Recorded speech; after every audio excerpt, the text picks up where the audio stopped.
তথ্য ফাঁসের ঘটনা ধামাচাপা দিতে হাজার হাজার আফগানকে আশ্রয় দিয়েছিল যুক্তরাজ্য।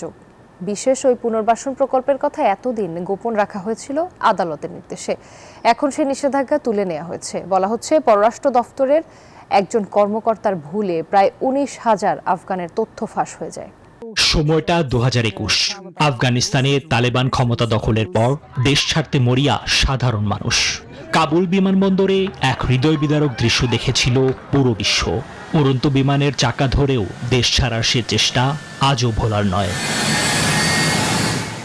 এমন পরিস্থিতিতেই আফগানদের আশ্রয় দিতে এগিয়ে আসে যুক্তরাজ্য সহ বেশ কিছু দেশ। চালু হয় Afghan relocation and assistance policy.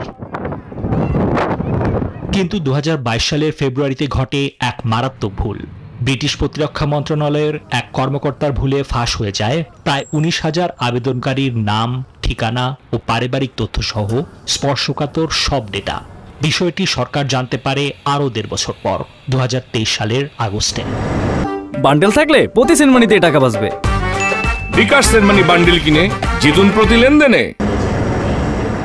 এরপরই তড়িঘড়ি করে তথ্য ফাঁস হওয়া ব্যক্তিদের জন্য আফগান রিলোকেশন রুট নামে একটি গোপন পুনর্বাসন প্রকল্প চালু করা হয়। এর মাধ্যমে এখন পর্যন্ত 4,500 আফগানকে যুক্তরাজ্যে নেওয়া হয়েছে। পুরো বিষয়টি গোপন রাখতে নজিরবিহীন সুপার ইনজাংশন জারি করে ব্রিটিশ সরকার, যা সম্প্রতি তুলে নিয়েছে আদালত।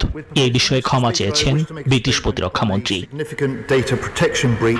এই গুরুতর তথ্য ফাঁসের ঘটনাটি কখনোই ঘটা উচিত ছিল না। যাদের তথ্য ফাঁস হয়েছে, আমি আজ ব্রিটিশ সরকারের পক্ষ থেকে তাদের সকলের কাছে আন্তরিকভাবে ক্ষমা প্রার্থনা করছি। এখনও আফগানিস্তানে রয়ে গেছেন 600 সেনা সদস্য সহ হাজারো মানুষ, যাদের তথ্য ফাঁস হয়েছিল। এই প্রকল্পে খরচ হয়েছে 40 কোটি পাউন্ড। ব্রিটিশ সরকারের গার্ড থেকে যেতে পারে আরও 40 কোটি পাউন্ডের মতো। নিবির আমিন, নিউজ 24।